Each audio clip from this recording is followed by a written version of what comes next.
Na nossa série de sermões, na carta de Pedro, primeira carta de Pedro, vamos abrir então no capítulo 3, versos 8 a 12. Primeira carta de Pedro, 3, de 8 a 12, o texto da nossa manhã.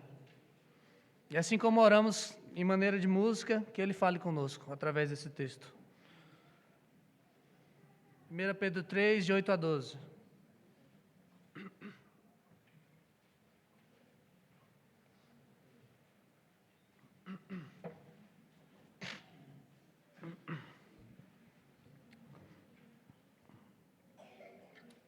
Diz assim: Finalmente, sede todos de igual ânimo, compadecidos, fraternalmente amigos, misericordiosos, humildes, não pagando mal por mal ou injúria por injúria. Antes, pelo contrário, bendizendo, pois para isto mesmo fostes chamados, a fim de receberdes bênção por herança. Pois quem quer amar a vida e ver dias felizes, refreie a língua do mal, e evite que os seus lábios falem dolosamente. Aparte-se do mal, pratique o que é bom, busque a paz e empenhe-se por alcançá-la. Porque os olhos do Senhor repousam sobre os justos, e os seus ouvidos estão abertos às suas súplicas. Mas o rosto do Senhor está contra aqueles que praticam males. Essa é a palavra de Deus, vamos orar? Fala conosco, Senhor. Que a tua igreja veja a tua glória nesse texto, que seja transformada, que seja moldada ao nosso Salvador, no nome de quem oramos. Amém. Você gosta de viajar? Viajar é bom demais, né? Sim, eu também gosto demais, mas tem uma coisa que é ruim em viajar, é quando a gente precisa ir numa casa de câmbio para trocar a moeda. É por isso que a gente não gosta de viajar muito para fora do país, só por isso. Não, sério, chega a dar uma tristeza quando você vai naquele guichê com um calhamaço das suas economias, você juntou, e você dá para o atendente e ele te dá 5 notinhas mirradas. Moço, cadê o resto do dinheiro? Isso é tudo, Senhor, tenha um bom dia. Dá uma raiva quando você vê todas as suas economias parecendo nada na sua mão. A sensação que a gente tem é que toda vez que a gente vai numa casa de câmbio, e principalmente em aeroporto, tá? Nunca vá numa casa de câmbio no aeroporto. Ninguém trabalha lá, não. Né? Mas nunca vá, nunca vá. Você vai perder muito. A sensação é que a gente vai sair perdendo na casa de câmbio. A única vez que eu tive a sensação de que eu saí ganhando foi quando eu fui para Buenos Aires, na minha lua de mel. Finalmente a minha moeda valia mais. Eu me senti rico quando eu saí da casa de câmbio. Só que só dava para comer no McDonald's, mesmo assim. Mas ainda ficou aquela sensação, poxa, talvez ele não me pagou o quanto valia mesmo. Ele me pagou, eu ganhei aqui, mas talvez valesse mais um pouquinho essa moeda. É sempre assim numa casa de câmbio. Você vai lá trocar a moeda, de um jeito ou de outro você vai sair perdendo. E sabe de uma coisa? Hoje Pedro vai mandar os irmãos da dispersão, e nós também, que estamos ouvindo a palavra de Deus, irmos exatamente para esse lugar, para uma casa de câmbio. E a sensação que vai dar em nós, que deu neles, é que a gente vai sair perdendo nessa troca. Só que em vez da gente trocar uma moeda do nosso país por uma moeda estrangeira, trocar a moeda do país que estamos, nós vamos fazer o contrário. Nós vamos trocar a moeda desse país por uma moeda de outro país, que é o nosso país. Nós vamos usar uma moeda de fora aqui. E isso faz toda a diferença em quem sai ganhando. Isso faz toda a diferença. Em resumo, hoje nós vamos ver que o Senhor nos chamou para unidos abençoarmos a todos com o nosso falar e agir. O Senhor nos chamou para que juntos abençoemos a todos com o nosso falar e agir. Vamos ver isso em 2 partes. A primeira delas é que o Senhor ordena que a sua igreja viva em união e harmonia. Pedro escreve essa carta aos irmãos da chamada dispersão da Ásia Menor. Irmãos que estavam espalhados pelaquela região que era onde fica hoje a Turquia. E ele queria encorajar aqueles irmãos frente aos desafios que eles tinham para enfrentar. Eles tinham que ser crentes no meio de pagãos. E primeiro ele lembra aqueles irmãos que eles eram estrangeiros e peregrinos nessa terra. Mesmo que eles fossem dali, eles não eram de fato dali. Eles tinham sido salvos pelo Senhor, chamados por Ele para herdar uma nova terra. E depois ele encoraja esses irmãos, a gente viu, a buscarem então santificação, viverem à luz dessa realidade. Eles não eram daqui. Eles eram estrangeiros e peregrinos aqui. E nas últimas semanas nós temos acompanhado Pedro mostrar como eles deveriam viver então no meio da sociedade, na sua família, no seu trabalho, tantas outras situações. E Pedro traz realidades difíceis de cumprir.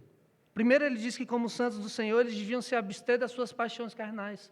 A primeira luta que aqueles irmãos iam ter era dentro de si, contra a sede de justiça que eles tinham, de estarem sendo perseguidos sem motivo. Depois ele diz, como cidadãos dos céus, vocês têm que ser então bons cidadãos dessa terra. Ele fala de honrar o rei. Depois ele fala, como servos de Deus bom, eles deviam se submeter também aos seus senhores terrenos. E olha, esses não eram bons. Mesmo que eles fossem perversos. E como noiva de Cristo, nós vimos na semana passada, eles deviam ter casamentos que refletissem essa união. Mas pensa bem, não era fácil.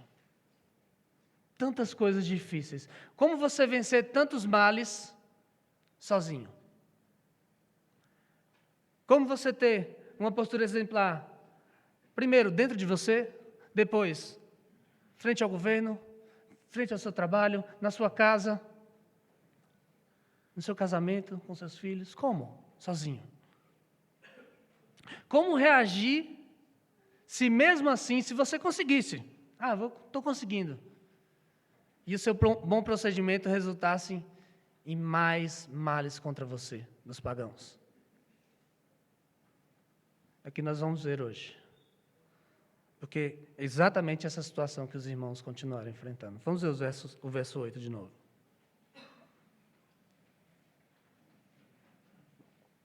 Finalmente, sede todos de igual ânimo, compadecidos, fraternalmente amigos, misericordiosos e humildes. Pedro sabia que o procedimento exemplar daqueles irmãos não ia livrar aqueles irmãos de sofrerem nas mãos dos pagãos. Afinal de contas, não foi assim com Jesus. Jesus fez o bem por toda a sua vida. Nunca tratou alguém indevidamente. Sempre fez o bem. O que ele recebeu em troca do povo? Um sofrimento inigualável, uma morte de cruz. Foi isso que ele recebeu. João 3,19 nos lembra: a luz veio ao mundo e os homens amaram mais as trevas do que a luz, porque as suas obras eram más. Por que seria diferente então com seus discípulos, se foi assim com o nosso Salvador? Mas Jesus, Ele não nos deixou sozinhos nessa empreitada. Além do seu Espírito Santo que nos capacita a fazermos o que temos que fazer, nos consola, Ele nos deu também uns aos outros para caminharmos juntos. É por isso que Pedro faz questão de retomar algo fundamental na vida da igreja: a união dos irmãos e o amor. Sozinhos aqueles irmãos não iriam conseguir. Imagine só, você tendo pressões de todo lado, mal aqui, mal aqui, mal aqui, mal aqui, o que você ia fazer? Estou cansado de tanto mal. Eu vou me vingar, nem que seja só um pouquinho. Mas quando você olha para o seu irmão do lado, que está passando a mesma coisa com você, ele fala assim, vamos junto? Aí já muda. E quando você olha e tem mais de um irmão, são muitos irmãos, vamos juntos? A coisa muda, você consegue. Você fala, olha, nós estamos juntos nisso aqui. Por isso que Pedro fala, vocês precisam um dos outros. Finalmente, depois de tudo isso, sejam de igual ânimo. Pensem igual. De lado, eles teriam uma convicção de sofrer como peregrinos semelhantes a Jesus. E do outro, a vontade de fazer justiça com as próprias mãos. Mas se todos estivessem juntos, quem falhasse, o outro cobria. Fala, não, segura. Por isso que Pedro fala disso. Por isso que ele conclui, finalmente sejam todos de igual ânimo. Uma tradução que caberia aqui é, tenham o mesmo pensamento, tenham o mesmo propósito. A ideia não é que todo mundo pense igual sobre tudo. Se fosse assim, Deus teria feito todo mundo igual. Pedro também não precisaria exortar os irmãos a serem compassivos uns com os outros, misericordiosos. Mas a ideia aqui é que todos concordemos naquilo que é essencial na vida cristã. Todos concordemos com a nossa fé. Há um só Senhor, uma só fé, um só batismo. Há uma só vida, a vida pautada pela palavra de Deus. Além disso, que nós tenhamos todos o mesmo propósito, viver para a glória de Deus. E a disposição de pensarmos todos na mesma direção, de termos igual ânimo, nos ajuda a gente a obedecer às ordens seguintes, que Pedro traz. Ele diz, primeiro, sejam compadecidos. E essa palavra no original é ser simpático. Sabe como no português a gente usa simpático para outra coisa, aquela pessoa que é agradável, legal? A tradução ficou um pouco diferente. Perde um pouco. A ideia é sentir junto aquilo que o seu irmão está sentindo. Está triste? Você fica triste. Está feliz? Você fica feliz. Alegrar-se com os que se alegram, chorar com os que choram, Paulo disse. Mesma coisa. Em seguida ele diz, sejam fraternalmente amigos. Outra tradução poderia ser, amem-se com amor de irmão. Amem-se com amor de irmão. Lembra como é amor de irmão? É intenso, firme, amem-se de verdade. Depois ele diz, sejam misericordiosos. A ideia aqui é ter um coração mole. Coração mole, um coração sensível ao outro, um coração gentil no tratamento. E por fim, sejam humildes. Pensem menos sobre vocês mesmos. Sejam modestos no pensar. A melhor definição que eu conheço sobre humildade é do pastor Tim Keller. Ele diz que humildade não é pensar mais ou menos sobre si mesmo, é pensar menos em si mesmo. Você pensa mais nos outros, menos em você. E veja que a união e o amor entre os irmãos são tão fundamentais para a igreja que todos os apóstolos escreveram sobre isso nas suas cartas. Todos. Primeiro porque foi para isso que o Senhor Jesus nos chamou. Quando ele ora ao Pai, ele diz que nós sejamos um nele. Ele pede para que nós sejamos um nele. Mas também porque essa foi a forma que o Senhor escolheu para nos moldar a Cristo. Porque ele sabia que nós iríamos precisar de ajuda. Não só do seu Espírito Santo, mas também uns dos outros. Foi assim que ele escolheu edificar o seu prédio santo, construir o seu prédio santo. Dia desse eu estava lembrando, quando eu fui com a minha aventureira, conhecer as construções incas do Peru. Tem uma história que eu já contei para os jovens, qualquer dia desse eu conto aqui na igreja, mas essa é outra. E antes da gente pegar o trem para a mais famosa delas, que é Machu Picchu, a gente parou em outra cidade chamada Ollantaytambo. E esse lugar tem uma coisa que as outras cidades não têm. Lá no alto da montanha, depois você subir uma escadaria gigante, tem 6 monólitos juntos que formam o templo do Sol. E monólito é pedra gigante, tá? É nome bonito para pedra gigante. Cada um tem de 50 a 100 toneladas, no alto da montanha. Só que o detalhe é, a rocha que forma esses monólitos, ela não é daquela montanha. Ela é de outras montanhas que estão a cerca de 3 ou 4 quilômetros de distância. Lá do alto. E aí, logo a gente pergunta para o guia, né? Como é que é possível? Como que é possível?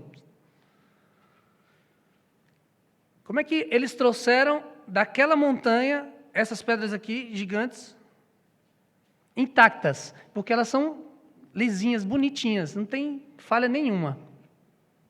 Que tecnologia é essa que eles tinham? A verdade é que isso é um grande mistério da arquitetura, um dos mistérios da arquitetura mundial. Mas os pesquisadores, eles acreditam que eles só conseguiram fazer isso porque eram muitos, mas muitos escravos carregando essas pedras. Como é que eles faziam? Eles carregavam as pedras gigantes amarrando a cordas. Então, lá na parte de baixo, eu não sei como é que eles faziam para descer da outra montanha, mas essa aqui, sei lá, se vira. Mas para subir, eles amarravam em cordas, prendiam essas cordas em polias lá em cima e puxavam. E dessa forma eles conseguiam vencer as forças naturais da gravidade, tornavam praticamente impossível fazer isso que eles fizeram. Sabe que a igreja de Cristo é assim também? Quando Ele nos salvou, Ele nos fez pedras vivas, diz a palavra de Deus, que juntas formam seu santo templo, o templo do Deus vivo. Só que para a gente chegar lá no alto, algo sobrenatural tem que acontecer. Para que todas as forças naturais sejam vencidas, para que a gente consiga chegar. A pedra, primeiro, ela só vai subir se ela estiver presa à corda que é Cristo. Se ela não estiver presa à corda, não adianta. Pode tentar, tenta. Não vai. Não vai. E mesmo Jesus também nos dá o privilégio de que muitos servos de Deus, eles se agarrem a essa corda e nos puxem para cima. Graças a Deus pelo Espírito Santo, que é a nossa polia, otimiza a nossa fraca fé. É um mistério, queridos, é um mistério mesmo a relação entre Cristo e a sua igreja. É impossível aos olhos humanos a nossa salvação, mas para Deus é possível. E que privilégio é fazer parte dessa edificação maravilhosa. É por isso, queridos, que Pedro, Paulo, João, Tiago, todos os outros, eles falam: sejam unidos, amem-se de verdade, vocês precisam uns dos outros. E por isso que entristece o coração, por exemplo, quando nós vemos irmãos brigando na internet por questões secundárias de fé. Ou pior, irmãos difamando uns aos outros nas redes sociais, irmãos se alegrando com aqueles que caem. Isso é completamente contrário à palavra de Deus.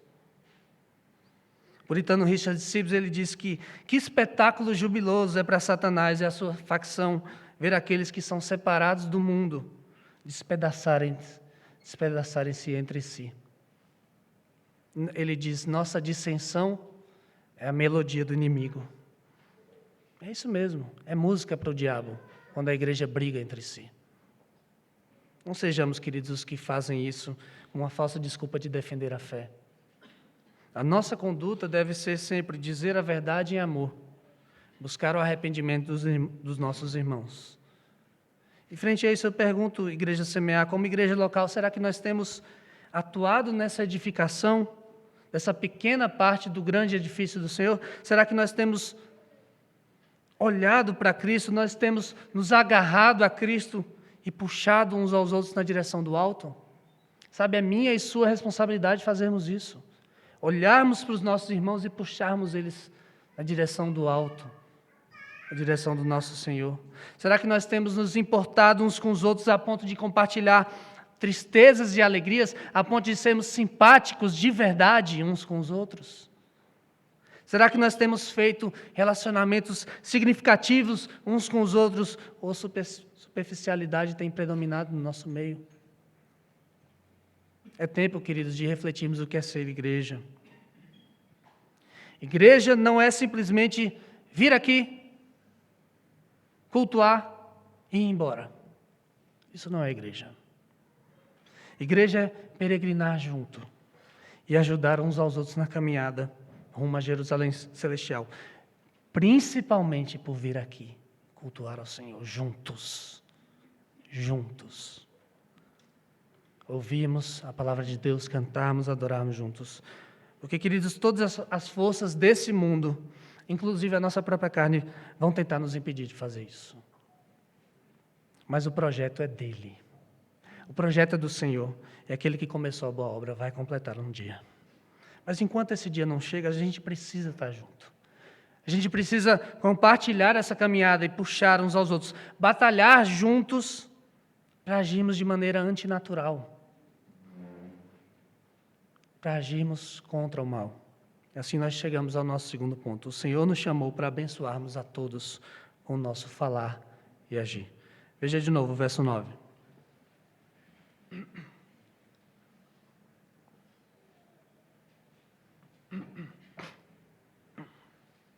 Não pagando mal por mal, ou injúria por injúria.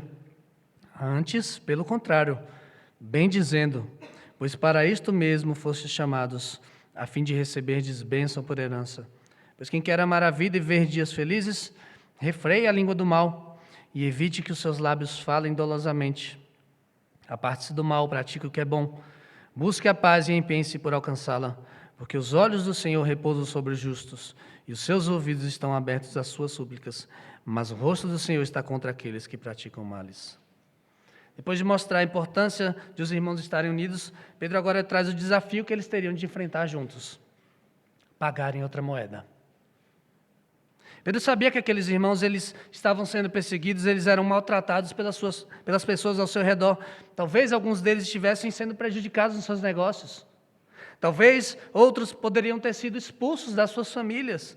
Outros tinham seus amigos virando as costas para eles. E todos eram difamados de alguma forma por seguirem o tal Jesus, por servirem a um Deus invisível, por dizerem que Ele era o único Deus. Mas Pedro diz a eles: olha, vocês não vão pagar na mesma moeda. Vão já para a casa de câmbio.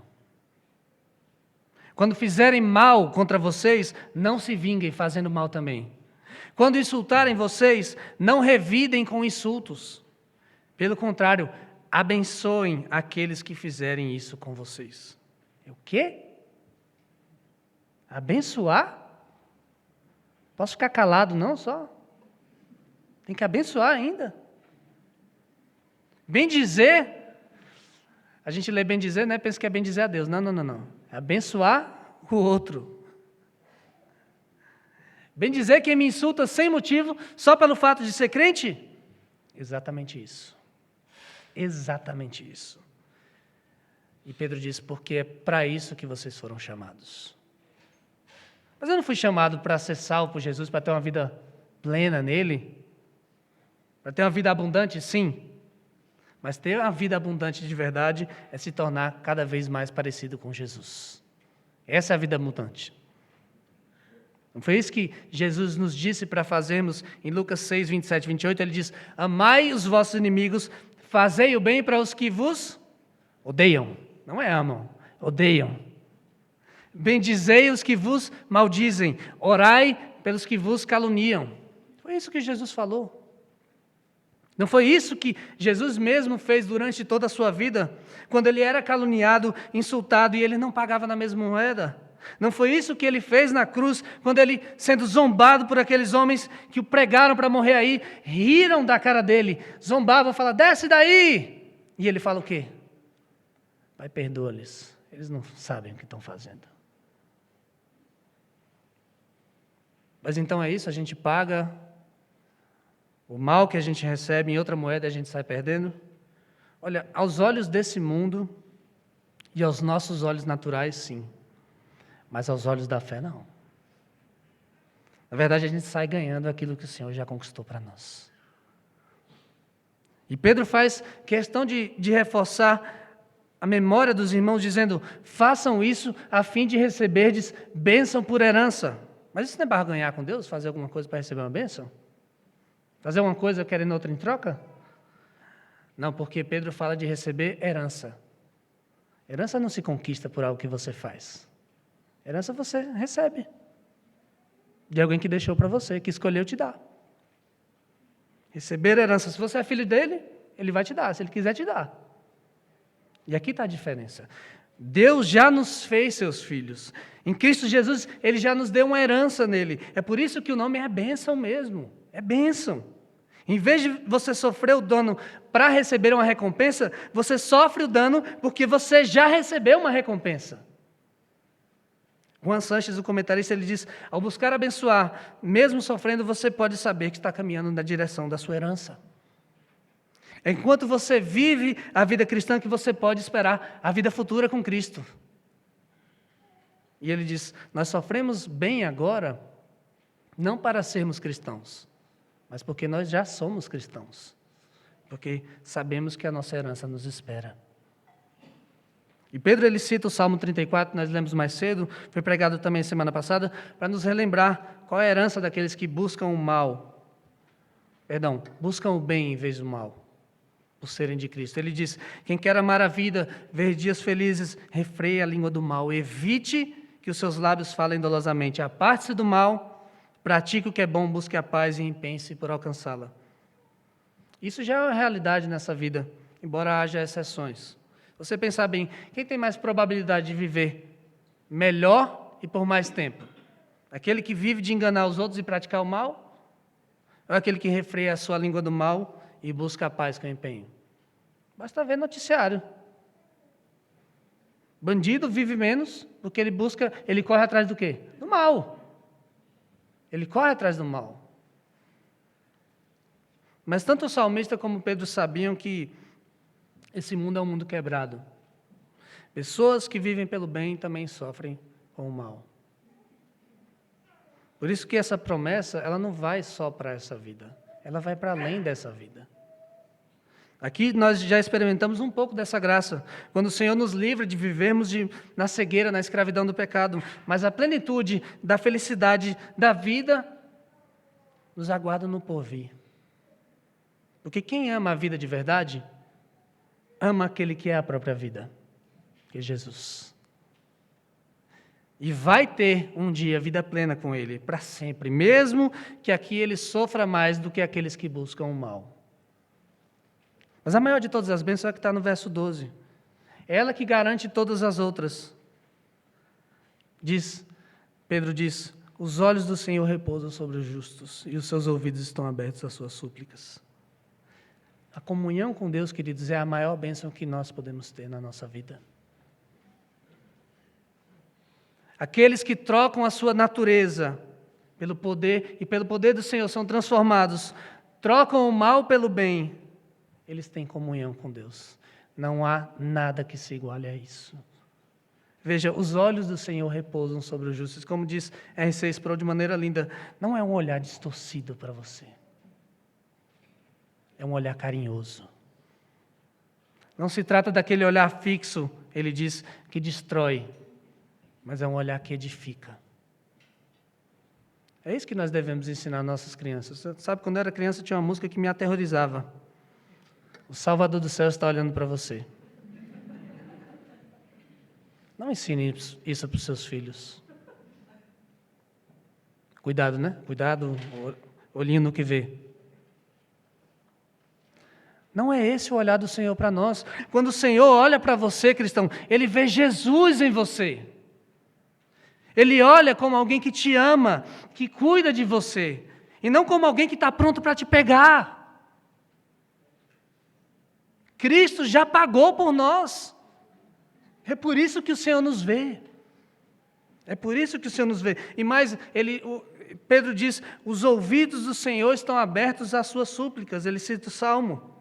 O Senhor ouve as nossas orações, os seus ouvidos estão abertos quando nós clamamos a Ele nas situações mais difíceis da nossa vida, quando nós temos sofrido com o mal dos outros, com o nosso próprio mal, e nós clamamos a Ele, Senhor, me ajuda. E Ele ouve. Ele ouve.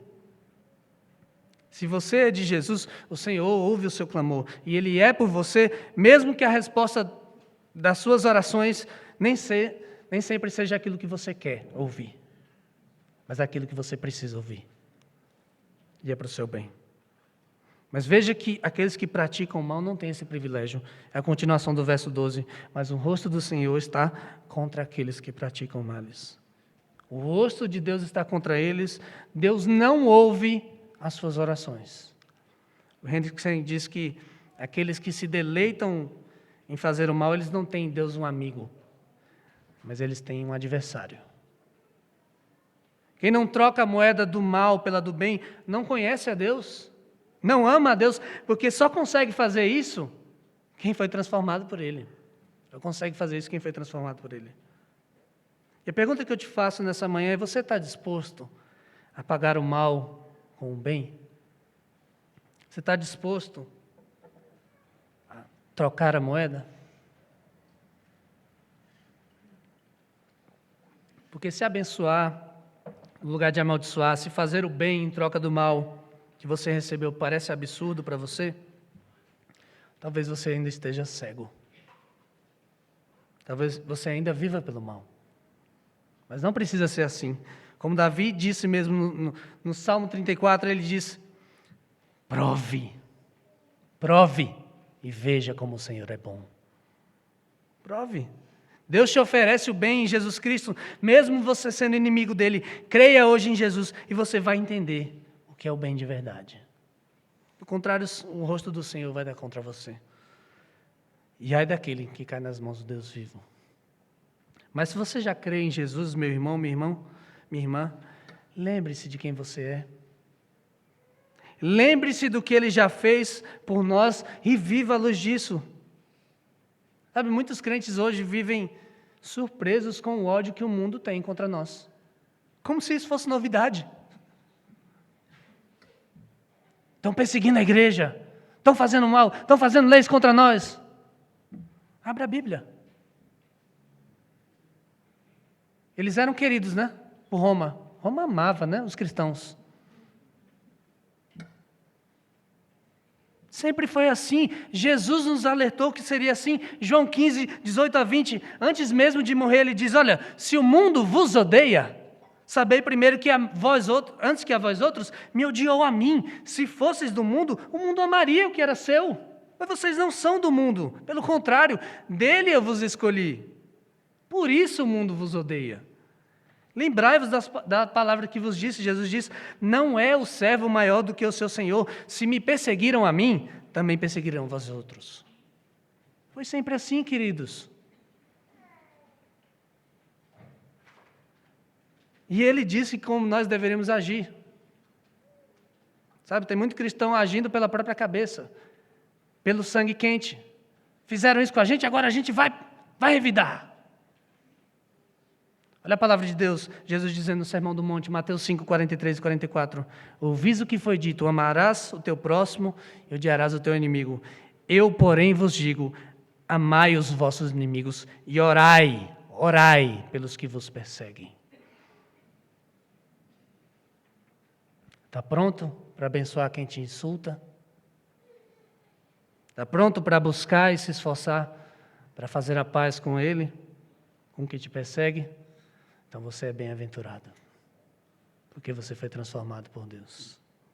Deus te alcançou. Eu sei, você tem fome e sede de justiça, eu tenho também, mas um dia Ele vai nos fartar. O Senhor vai nos fartar. Mas Ele diz também que nós somos bem-aventurados porque nós somos pacificadores. Pacificadores. Porque nós somos filhos de Deus. Nós seremos, sim, Jesus disse, perseguidos por causa da justiça, mas o reino dos céus é nosso. Nós seremos injuriados, perseguidos, mentindo, dirão todo mal contra nós por causa de Jesus. Mas Jesus disse para nós: regozijai-vos, exultai, porque é grande o vosso galardão nos céus. Às vezes a gente se esquece disso, mas nós estamos viajando numa terra estranha. Nós não somos daqui. Nós estamos peregrinando de volta para o nosso país. Sabe de uma coisa? O Senhor diz para nós irmos continuamente para a casa de câmbio. Para trocar a moeda. Em vez da moeda da maldade desse mundo, nós iremos usar a moeda do reino de Deus. Nós vamos pagar o bem àqueles que nos fizerem o mal. E sabe onde é a casa de câmbio mais próxima? É aqui. É aqui. Na igreja, domingo após domingo, o Senhor nos dá o privilégio de nós trocarmos no nosso coração a moeda desse país pela moeda do nosso país. Por meio de nós adorarmos ao Senhor juntos, por meio de nós ouvirmos a sua palavra, nós somos lembrados de como Ele pagou o nosso mal que nós fizemos contra Ele. E Ele pagou com o bem. Hebreus 12, 2 diz que Jesus, o autor e consumador da nossa fé, trocou a alegria que lhe estava proposta pela cruz. Ele suportou a ira de Deus no nosso lugar. Ele não fez caso da vergonha que ele iria passar para perder a sua vida, para nos dar a vida. Jesus pegou todo o mal que nós fizemos contra ele, todo, levou sobre si no madeiro e nos amou quando nós éramos seus inimigos, para que nós fôssemos reconciliados com Deus. Quem saiu perdendo foi ele, queridos. Ele saiu perdendo para que nós ganhássemos. É por isso que eu e você, como cristãos, nós temos o dever de, pelo nosso falar e pelo nosso agir, anunciar a todos a eles que há um bem de verdade, que há uma moeda mais valiosa do que tudo. É o bem de Jesus, é Cristo. Juntos nós nos ajudamos, então, a anunciar a reconciliação em Cristo. Nós nos ajudamos na tarefa árdua de pagar o mal que nós recebemos com o bem, trocar o mal pelo bem, como Cristo fez por nós. Por isso, meu irmão, minha irmã, chegou sua vez. Abra o seu coração e deixe Jesus trocar a moeda do mal pela do bem. E na hora de trocar, na hora de for pagar, aquele que te der o mal, alegre-se. Porque mesmo que pareça que você está perdendo, lembre-se de que você já ganhou tudo. Vamos orar? Louvado seja o teu nome, Senhor, porque a tua palavra, mesmo sendo desafiadora, ela não nos deixa sós. O Senhor nos deu o teu Espírito Santo que transformou o nosso coração, que fez nós abrirmos os nossos olhos para o mal que fizemos para ti. E mesmo assim nós recebemos o bem de Jesus. Que sejamos assim com aqueles que nos fazem o mal também. Que oremos por eles. Que paguemos o mal com o bem. Que sejamos espelhos daquele que nos salvou. Que preguemos a reconciliação de fato que há contigo em Cristo. Se alguém aqui que ainda não conhece esse bem, toca com o teu Espírito Santo, Senhor. Converte esse coração a ti, para que ele possa entender o que é bem de verdade. Troca, Senhor, o nosso mal pelo teu bem. Em nome do bem supremo que nós oramos, Jesus Cristo. Amém. Vamos ficar de pé.